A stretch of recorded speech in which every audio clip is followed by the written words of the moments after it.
Hello guys, good morning. So তোমরা কেমন আছো? আশা করি সবাই ভালো আছো। তো আজকে আমি একটা ছোট ট্রিপ স্টার্ট করছি। মোটামুটি 3 দিনের প্ল্যান হবে। তো এই 3 দিন প্ল্যানে আমরা মায়াপুর নবদ্বীপ দর্শন করব। তো এখন আমি চলে এসেছি, এখন না, অ্যাকচুয়ালি কালকে রাতে আমি চলে এসেছিলাম এখানে ডিসেগড়ে। তো কাকু এখানে কোয়ার্টারে। সো এখান থেকে আমরা সবাই মিলে এখন আমরা বেরিয়ে পড়বো। তো চলো, এনজয় করো আর দেখো কীরকম লাগে তোমাদের ভিডিওটা। তোমাদেরকে তো আগেই বললাম যে আমাদের বাসে করে নবদ্বীপ যাওয়ারই প্ল্যান হয়েছে। তো এই যে বাসে যেতে যেতে কিছু সুন্দর এরকম চারিদিকে ধান ক্ষেত দৃশ্যগুলো দেখতে দেখতে আমরা যাচ্ছিলাম আর কি।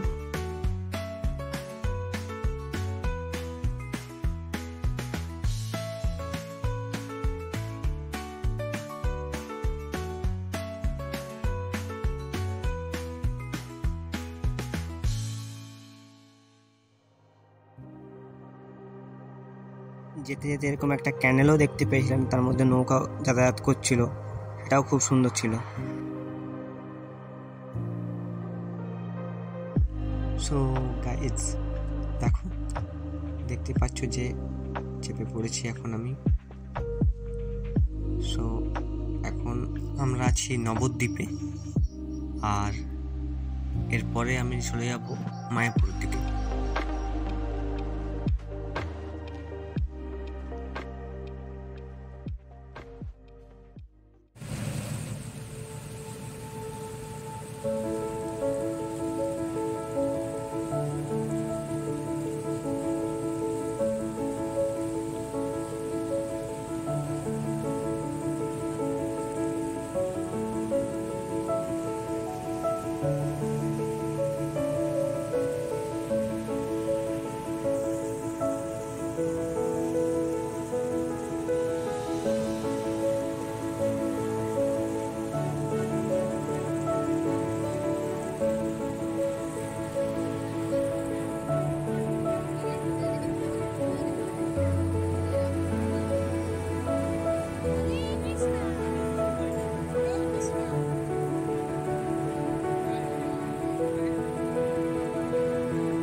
দেখো তোমরা, আমরা এখন ওই নদীর মাঝামাঝি পজিশনে চলে এসেছি।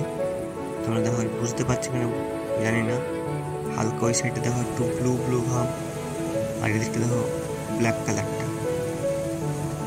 তো দুটো একসাথেই বইছে, দুটো কালার আলাদা কিন্তু মিশছে না একে অপরের সাথে। এটা খুব অদ্ভুত একটা ব্যাপার লাগলো এখানে।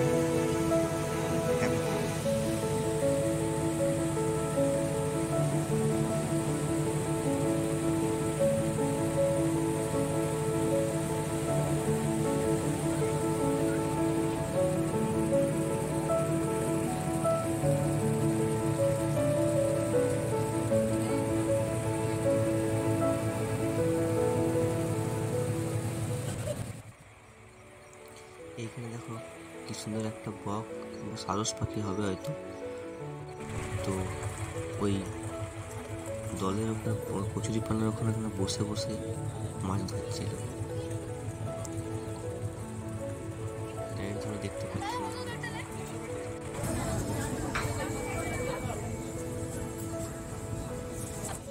তারপর আমরা এখানে চলে এসেছিলাম, এটা প্রসাদম ঘর, যেখানে সবাই প্রসাদ কালেক্ট করে, কুপন টুপন পাওয়া যায়। তো আমরা চলে এসেছিলাম এখানে। হ্যালো গাইস, সো চলে এসেছি এখন আমি নবদ্বীপে ইস্কন মন্দির। এখানে খুব সুন্দরভাবে সাজানো আছে, তোমাদেরকে দেখাবো। দেখতে পাচ্ছি ব্যাকগ্রাউন্ডে খুব সুন্দর করে সাজানো। আর আমার ঠিক পিছনেই আমার মন্দিরটা রয়েছে, ইস্কন মন্দির। তোমাদেরকে দেখাবো। ওকে,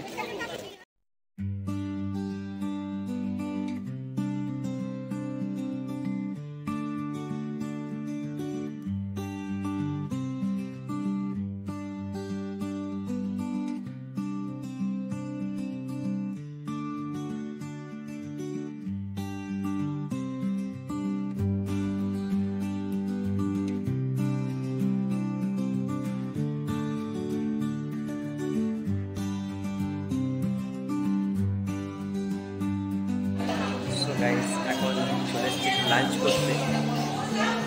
প্রথমে হোটেলে গেছিলাম, হোটেল থেকে এখন লাঞ্চ করতে। এখানকার অ্যাম্বিয়েন্সটা এরকম টাইপের খাওয়া হয়, তো আমরা খেয়ে নেব। ঠিক আছে, চলো। এতক্ষণ থাকা গেলে যদি ভালো লাগে থাকে আমার চ্যানেলটা লাইক করে নেব, সাবস্ক্রাইব করে নেওয়া আমার চ্যানেলটা। চলো। সো গাইজ, এটা আমাদের রুমটা, এসে গেছিলাম। তো এখন এখানে একটা বেড আছে, এখানে একটা বেড আছে, আর নিচেও এখন আমরা বেডে শুয়েছিলাম। ইভেন এই দিকেও আরও রুম আছে একটা, এখানে বাথরুম আছে, অ্যান্ড এইদিকেও এখানে সাথে অ্যাটাচ কিচেন আছে। এছাড়াও এদিকে একটা রুম আছে, এই সাইডে এখানে একটা বাথরুম আছে, ওই সাইডে একটা ব্যালকনি আছে, আর এইটাতেও একটা ব্যালকনি আছে, এদিকেও একটা ব্যালকনি আছে। সো আমরা সবাই রেডি হয়ে গেছি, এবার যাবো এখন আরতি দেখতে। তো চলো সোজা গিয়ে ওখানে দেখা হচ্ছে।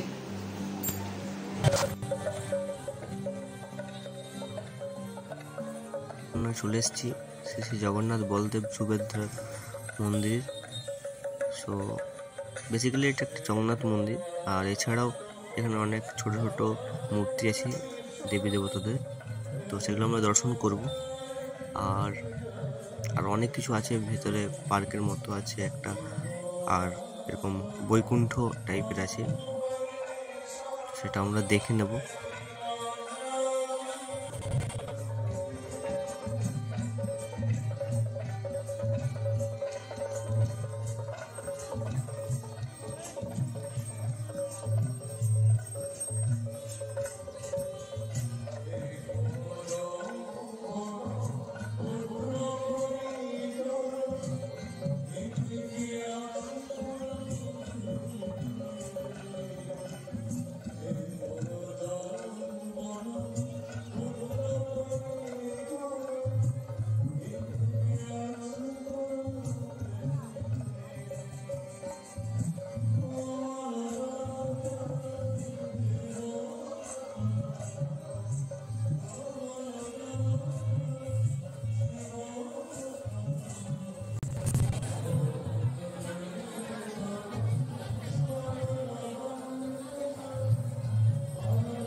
আর এটা হচ্ছে এই বৈকুণ্ঠটা,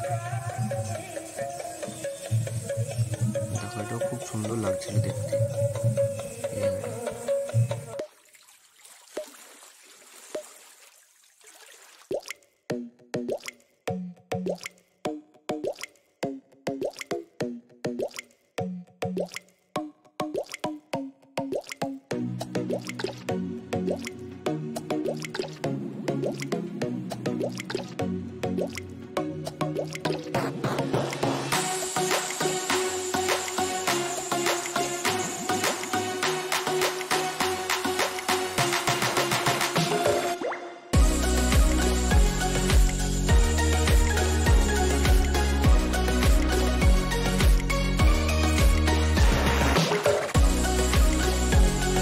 আমরা একটা জায়গায় এসেছিলাম, চাঁদকাঠি সমাধি।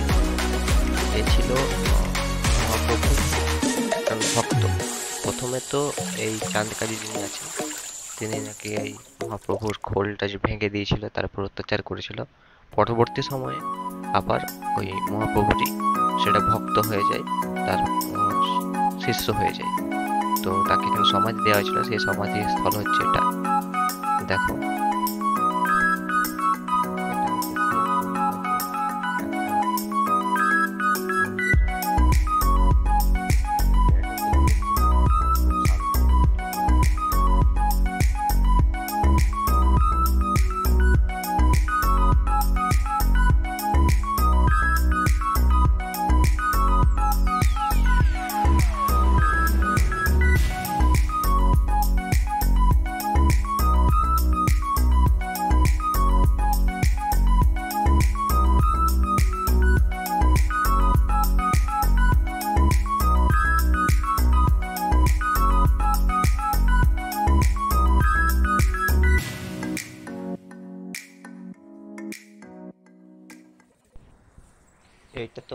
প্রসিদ্ধ একটা স্থান। তোমরা যদি কখনো যাও ইসকন মন্দির বা এই সাইড নবদ্বীপে ঘুরতে, এই জায়গাটা অবশ্যই তোমরা একটু ঘুরে আসতে দেখতে পারো। এটা হচ্ছে প্রভু ওই নিমাই যে আছে তার এটা জন্মস্থল, যেখানে নিম গাছের তলায় বলে না জন্ম হয়েছিল, তো সেই নিম গাছের তলায় এখানে পুরো বাঁধানো আছে, সেখানে জন্ম হয়েছিল নিমাইয়ের। তো এই জায়গাটা ঘুরতে গেছিলাম, এই জায়গাটা খুব সুন্দর। তোমরা যদি যাও কখনো তো এই জায়গাটা ঘুরে এসে দেখতে পারো।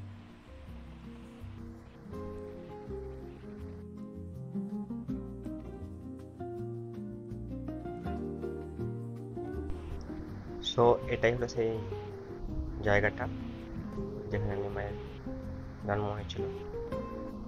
সেটাকে ঘিরে এখন সবাই এখানে এরকম পরিক্রমা করছে, কীর্তন করছে। দেখতে পাচ্ছ তোমরা এখানে এই যে নিম গাছটা, এটা এখানে সবাই এরকম খেলনা, বাচ্চাদের যেটা হয় সব এখানে এরকম